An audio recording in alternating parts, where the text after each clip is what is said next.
Well, good morning and welcome to this very exciting and prideful day for our university and our community because we're all together. Could I just make a public service announcement? Could everybody turn off their cell phone if we could, so we don't have any interruptions there? I'm Brian Toohey. I'm the CEO of the Collins Companies in East Windsor, Connecticut, and since 2013, I'm a very proud member of the Bay Path University Board of Trustees. Thank you. Thank you. On behalf of the entire Bay Path community, I'm honored today to welcome you to our Philip H. Ryan Health Science Center. I'm also honored here today by some of our I'm also joined here today by some of our very distinguished members of our board. Please join me in welcoming them. The extremely talented and tireless chairman of our board, Jonathan Bessie.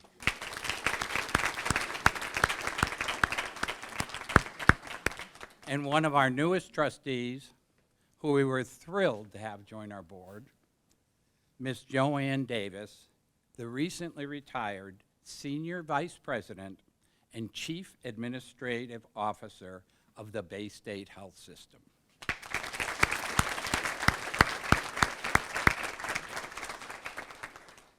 And Ham Wilson, a great guy. No, there's more. There's more. A retired Mass Mutual executive and a great golfer and cribbage player.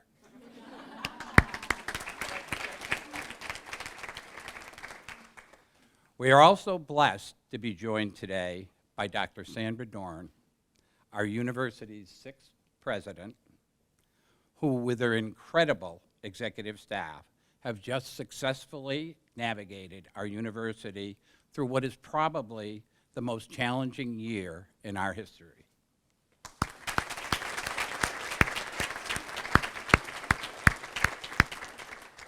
And she did this, of course, with the help of a very talented and dedicated faculty and staff.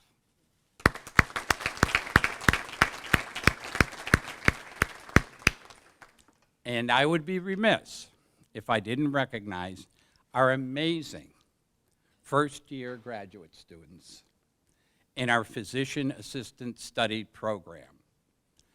By the way, my nephew graduated in the first class of the Physician Studies program, and he's doing great, guys.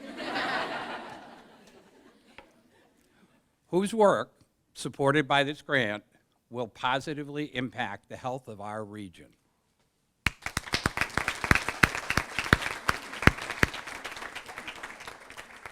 Before I turn the podium over to Congressman Neal, I have a few words of introduction. I've been friends with the Congressman for almost 50 years. Yes, I said 50 years. We met in preschool, right, Rich? It is both an honor and a privilege to introduce him to you today, although I'm sure to most of you, he needs no introduction. But first, some quick facts about our Congressman. Congressman Neal has been serving the 1st Congressional District of Massachusetts in the United States Congress since 1988. That's 33 years of dedicated service to our community. Thank you.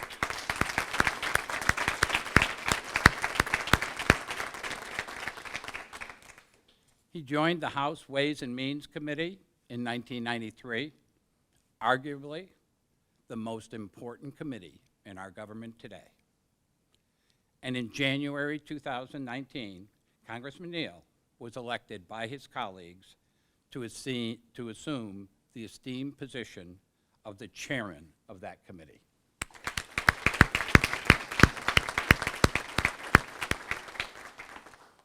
Which, a little known fact, is the first time since 1875 that a representative from Massachusetts has held this very prestigious position. Way to go, Rich. Amid the COVID-19 pandemic, Congressman Neal and the Ways and Means Committee have worked tirelessly to bring relief to the American people, including to all of us, his constituents in Western Mass.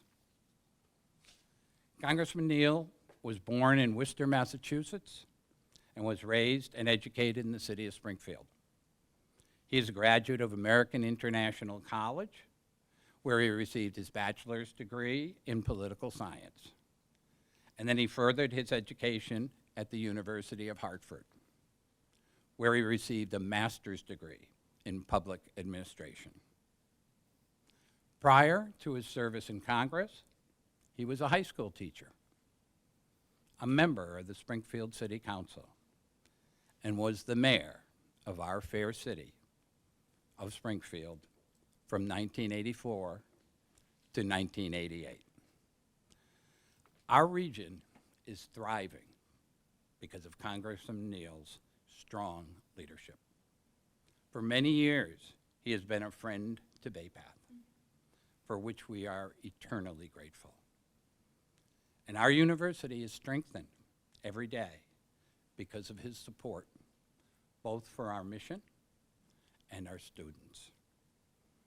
Ladies and gentlemen, please join me in giving a warm Bay Path welcome to our distinguished guest, a great congressman and an even better friend, Richie Neal.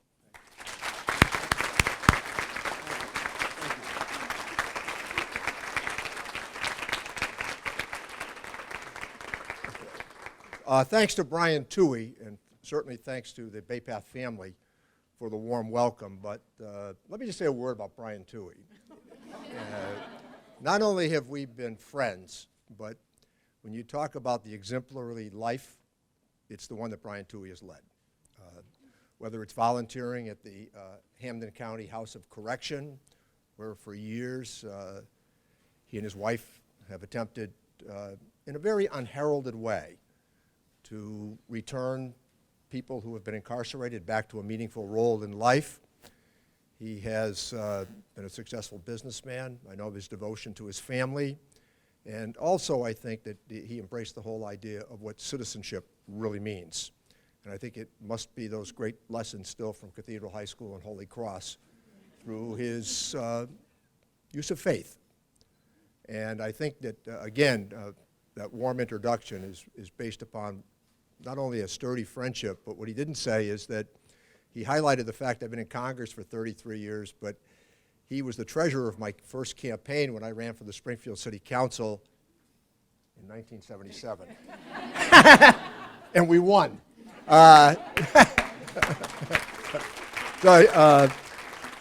That's 45 years ago, and I never tire of reminding people that institutional knowledge is still really critical in our lives. And I still would prefer that the government be administered by those who are committed to making it work, as opposed to the attractiveness of the outside arguments that always tell us about what we should be doing better, but we await those amendments and we await that guidance as we go along. And I was a long interview yesterday with a New York Times reporter, and she's really good, and she's not much older than many of you, by the way. And so we were going back and forth on institutional knowledge, and I talked about the rhythms of governance. And there are rhythms to governance. And it's people that sit in a room, oftentimes impatient, but you say, we're never going to get a deal. And then you say, but I'm coming back tomorrow. And we might still not get the deal. And I just got done negotiating the largest hemispheric trade agreement in the history of the world, USMCA. And against the president, who didn't exactly agree with me on much. And, but I really liked his ambassador, the U.S. trade representative. And he would call me up in a fit of anger because he had to negotiate all of a sudden with what he perceived to be a group of hostile Democrats during the negotiation. And he would say to me, when is this going to end? And I would say, Bob Lighthizer, really fine human being. And I said, I'm just going to tell you, come back tomorrow, and we're going to go at it again. And then 5 months later, he said, is this ever going to end? And I'd say, I'll see you tomorrow morning at 10 o'clock. And until we exhaust the conversation, we're going to have you back. And sure enough, we got it done. And I just want to call attention to something about the federal government before I announce the specifics about what we're doing here today. I get the argument about the size of government. We have argued about it since the beginning of our time. From Concord and Lexington to the Tea Party to the current round of proposed tax, we've argued about government. And sometimes we overdo it, sometimes we underdo it, but the truth is that what happened with the pandemic 16 months ago, just think of what it was like 16 months ago when the masks went on and social distancing became by the miles, not 6 feet. And it looked as though business wouldn't get through it. Our area hospitals performed spectacularly well. And when you consider where we are today, I was listening to a news report this morning that said, well, markets aren't going to like inflation projected at 5.4%. First of all, I said, well, that's going to correct itself in a few months anyway. But then I said to myself, is that the biggest problem we have right now in America, what inflation might look like at the moment? When you consider 600,000 people died in America, 4 million people worldwide, hundreds of thousands of people infected. And in a matter of 8 days, I reminded this reporter yesterday, because she was there when I stepped out of the Speaker's office with the Speaker on a Friday night at midnight to say we had reached the deal with Secretary Mnuchin, President Trump's Secretary of the Treasury. And the conversation couldn't have been any better. For hours, we'd say, well, let's see if we can live with that. Then he'd call back and say, well, the President's not going to go along with that. And then we'd say, well, let's try this. In 8 days, we wrote the CARES Act. And I would submit this to you today. It saved the American economy. And then just before Christmas, 8 months later, we did the HEROES Act. And I helped to write the President's rescue package. $1.9 trillion, and the Ways and Means Committee oversaw $1 trillion of the $1.9 trillion. On Thursday, for the first time, the child credit is going to be refundable. You want to talk about something that's pro-family? 80% of the families in America are going to receive a direct benefit for children under aged 18. And the whole idea for us was to simultaneously create demand. Because you're going to see this uptick now for people across the board. We were very careful as we constructed it because we didn't want the argument to become either or. We wanted the argument to be that with some pretty generous guidelines, this is going to create enormous cash flow for families. We did the child dependent credit. What's more challenging that we've discovered in this economy than childcare? Look what happened. The number of women who had to just leave the workforce because they had to choose between caring for a child because schools were closed or giving up their job. And many of them, millions of them, gave up their jobs. So they're slowly making their way back in to the workforce. And we expanded the earned income tax credit. Always the belief, reward work in the tax system. The tax system should reward work. And I think I look back at that, and I look at the checks, and we argued about the size of the checks. We always argue about them. But can I say this to you as well? You can tell the pride I feel in what we did. But say this to you as well. Democracy is supposed to be noisy. That's the point of democracy, a representative democracy. That we yell, and then we try to find a path after the yelling. When people come to the conclusion, well, I'm not going to get my way, but I might get what I want. And as I often say, particularly to people of a certain age, I always subscribe to that advice of that sage of Western democracy, Mick Jagger, when he said, you can't always get what you want, but you try very hard to get what you need. And that's part of this discussion. So the Bay Path family, you've been really outstanding in your advocacy. And I want to give great credit, as we start here, to the team that actually wrote the applications. Because a congressman in this instance can help, but it's still the team that assembles the documentation, because peer review means that people of a similar scholarly background, they put the magnifying glass on the proposal. And it has to meet the standards that are pretty rigorous. So we're today announcing that almost $3 million, once again, because you've done very well in these grant applications, for primary care training and enhancement. One guarantee is that if you're a physician's assistant or you're in physical therapy, you're going to get a job, I can assure you of that, which is every parent's consideration. You should know that. And the second part is also special to me because I've had a large role in the Caring Health Center. And part of that Caring Health Center is the acknowledgement that the way healthcare is going to be delivered in the future, more and more is going to be through these sorts of transactions. And a number of people now who just stop in at the corner store for urgent care, or they stop in at the Caring Health Center on Main Street or other parts of the family, is terrific. And you know how blessed we are to have Bay State Medical Center and the Sisters of Providence, you know, who opened their doors through the COVID. I mean, Bay State's across the street from me. I saw the tents go up.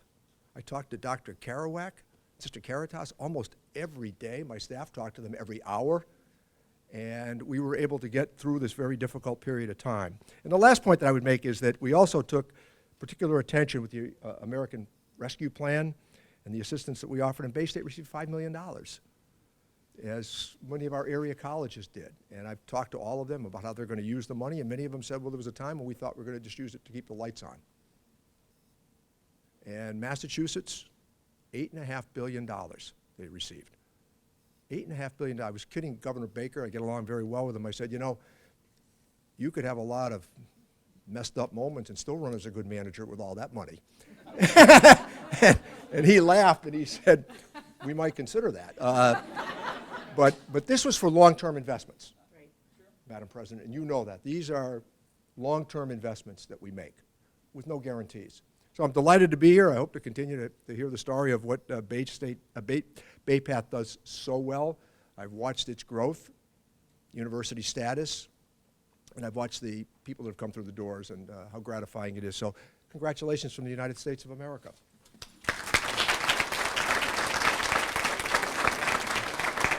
It is truly a joy to welcome you back to BayPath University. And thank you, Brian Toohey, for welcoming everyone to the Ryan Center today. It is a thrill to be celebrating the news of these 2 federal grants today. This Ryan Center, our state-of-the-art learning and teaching facility, has received numerous architectural awards. But what's more important here is through those doors, over 700 students have walked through those doors, earned their degree, and gone out into the community to practice their craft and serve their patients. These 2 grants deal with 2 fundamental issues in our region: mental health and primary health care. To paraphrase another great person in our democracy, the late, great Tip O'Neill, all grants are local. These grants provide the spark that will enable our diverse student body access to our world-class education from anywhere. Our BayPath programs, including clinical mental health counseling and physician's assistants, are leading the way for patients, graduates, and employers as they create the framework for social mobility, lead to career success, develop healthcare leaders, and importantly, improve healthcare outcomes. These grants, as Congressman Neal noted, build on previously awarded grants and validates the importance and critical work of our faculty and students. Please join me in thanking Dr. Liz Fleming, Associate Provost and Dean of Education and Health and Science School, our faculty, staff, and students. You are doing the work to create leaders and practitioners in the health science fields.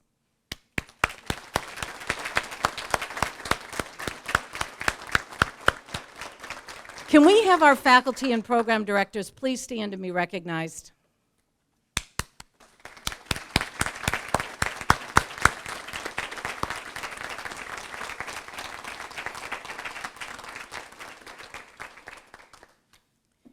Thank you. So, Congressman Neal, on behalf of a grateful community, we enthusiastically embrace these grants so that we, Bay Path University, can continue to be part of the solution to caring for the underserved in our community. Such an important milestone for Bay Path and for our region. So thank you. Friends, another important value for Bay Path is our commitment to partnering with regional institutions. Caring Health Center, Behavioral Health Network are two stellar partners represented here today, and we are extremely proud to partner with them in this work. You will hear this morning from Ashley from Caring Health Center and Jessica of Behavioral Health Network as they briefly share their participation in the impact of these grants. Before we hear from our partners, I would like to introduce Professor Teresa Riethel, the Program Director for Physician's Assistants Program, and Dr. Mark Benson, Director of our Psychology Graduate Programs and the Mental Health Counseling Program, for their brief remarks on the impact this grant will have on our students, our region, and our university. Dr. Riethel.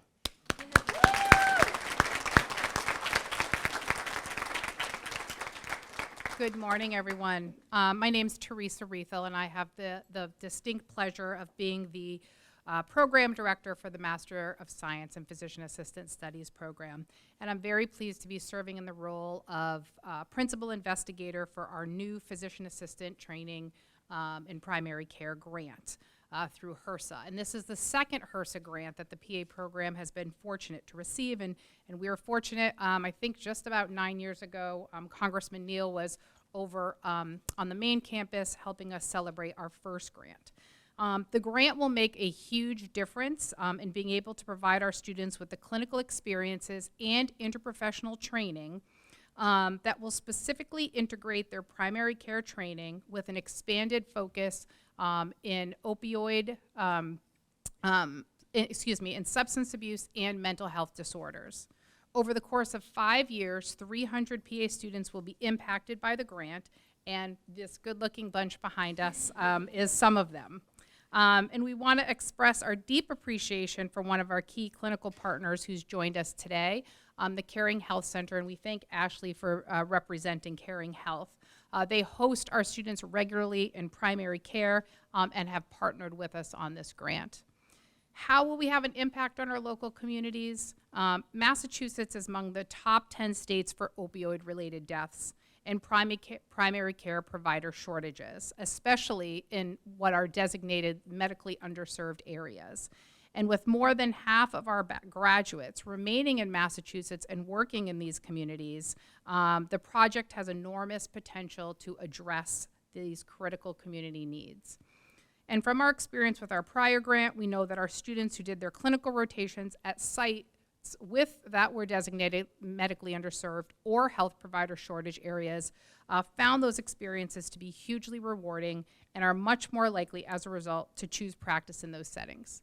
And the one last thing I want to add is none of this would be possible without the team we have within our department. Everybody plays a huge role in what we accomplish, and the great Janine McVeigh, who is our grant writer, who makes everything sound magical and special. So thank you very much.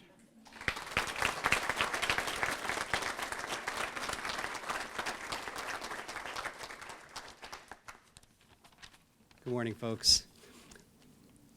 First of all, I have to say Teresa, who preceded me, is one of the most amazing program directors I've ever worked with. She runs a program that's unbelievably difficult. It's probably the most challenging program on our campus. I've had the pleasure of working with the PA students in the background, doing some teaching and debriefing with them for many years now, and it's just an amazing program with students who turn out to be amazing people. So I look forward to working with you folks as well. Again, Dr. Mark Benson, I'm the Director of Graduate Psychology here at Bay Path University. I also run the Clinical Mental Health Counseling Master of Science program. I have the great pleasure of doing this. I'm a licensed psychologist here in Massachusetts. I've been working in many clinical settings, ranging from emergency rooms to adult inpatient psych units to outpatient clinics to doing autism evaluations on the floor of people's living rooms here in the Springfield community. So I've just had the pleasure of working with so many amazing staff and so many amazing clients and families. And watching my students develop their counseling skills is such a pleasure and such a treasure. So that's my role here at Bay Path. We're grateful for the opportunity to work on this HRSA grant. My co-principal investigator is Dr. Christina Hallett. Christina is our Director of Clinical Training here in the Master of Science in Clinical Mental Health Counseling program. It's a lot of words to say.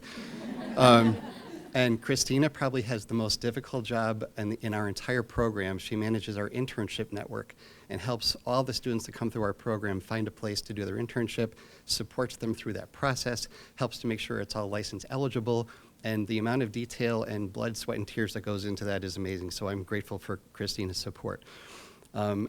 As I'm thanking people, I just want to echo what Teresa said about Janine.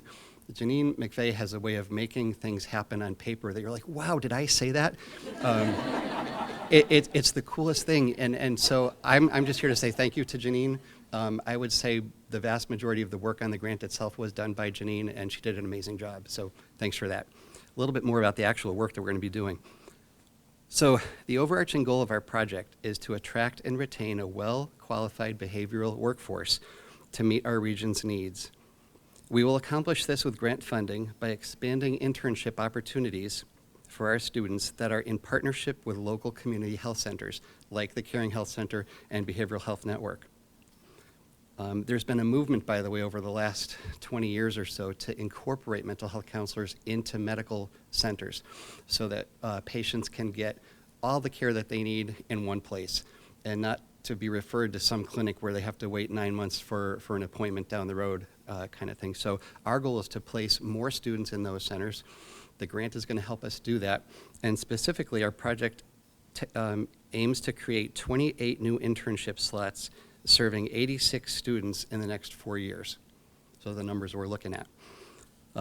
We're also developing a new 4-course certificate program in integrated behavioral health in primary care settings. This certificate program will be aimed at the professional development of our students as well as clinicians in the field, so not just our students can take this certificate program. We're confident that as a result of these hands-on training experiences, more of our students will choose to remain in the region and practice locally where they receive their training. So we're very excited to be working on this. Before I go, I just want to also say thank you to my boss, Dr. Liz Fleming, who's the Dean of the School of Education and Health and Human Sciences here at the Ryan Center. Liz has been unbelievably supportive of all these programs and has been a key player in my development as a faculty member and program director here at the university. Also thanks to President Doran for supporting all these things, really appreciate it. And finally, thanks to Congressman Neal for supporting these kinds of grants in the first place. So really appreciate that. So thanks everyone.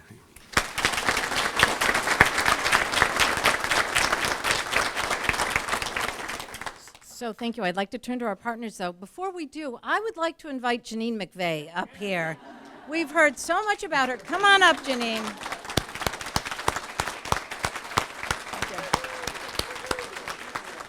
Right. Just so we can show our appreciation for all you've done. And now we can actually put a face to the words. So thank you, Janine.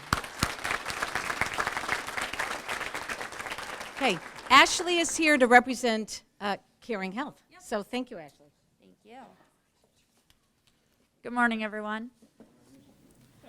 So I'm Ashley Najinowicz. I'm the Associate Behavioral Health Director at Caring Health Center. I'm also a licensed mental health clinician with a doctorate degree, so I have a full caseload of clients as well.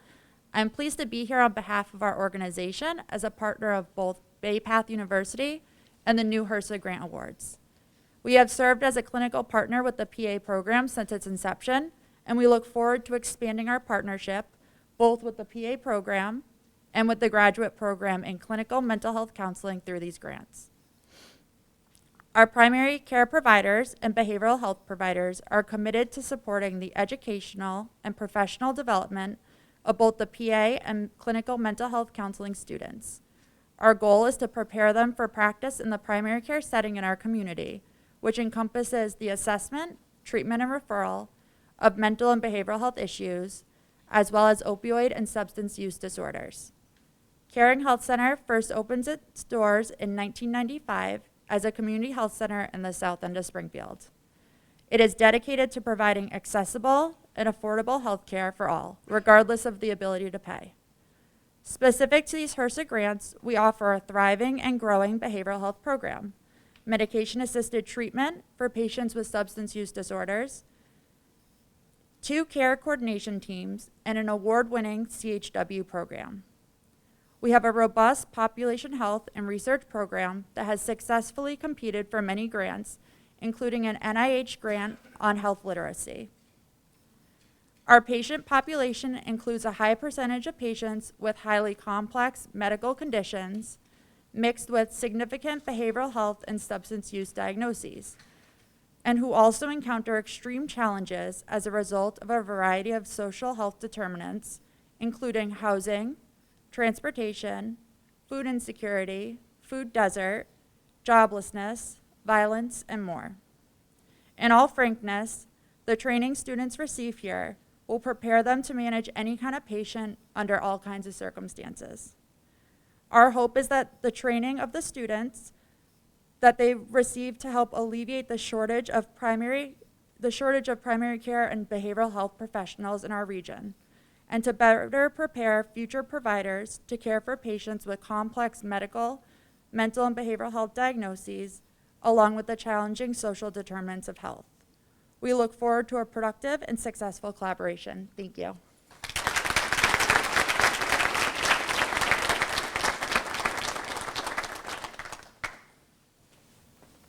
Good morning. I'm Jessica DeFlumer-Trapp. I'm an Executive Vice President at Behavioral Health Network, or BHN, as people like to refer to us. So we're really excited to be here. The writing of the grant with Janine and with others really was a tremendous experience. So hearing that we got funded for it, we're thrilled. Really pleased to be a partner with BayPath. The way that we're able to support clinical training opportunities through grants like this is really tremendous. You may not know this about Behavioral Health Network, but we're a nonprofit community behavioral health organization. But when you go into a site like at Bay State or Holyoke Health Center, any of the community health centers, and your primary care doctor begins a conversation with you about potentially problematic alcohol use or depression or anxiety. Many times that the clinician that comes in after the primary care physician is part of BHN. And we're part of the continuum that really helps people meet the need in the office, in the moment, forge through partnerships with primary care providers, and then to help them connect to resources out in the community. We do a tremendous amount of social determinants of health work as well. And the types of things that the practitioners who come into our sites need to be prepared to deal with, really similar to what Ashley said about caring, it's a full range of needs that people have. So the ability to partner with BayPath really brings students in and teach them what it's like to forge partnerships with primary care and serve the whole person from an addiction treatment perspective, from a mental health perspective, whole health, and being prepared to talk with them about managing chronic conditions and really thinking about health equity and social justice is really critical. So we're really thrilled to be partnering with BayPath on this, thrilled to partner with Dr. Howland and Dr. Benander, so thank you for the opportunity.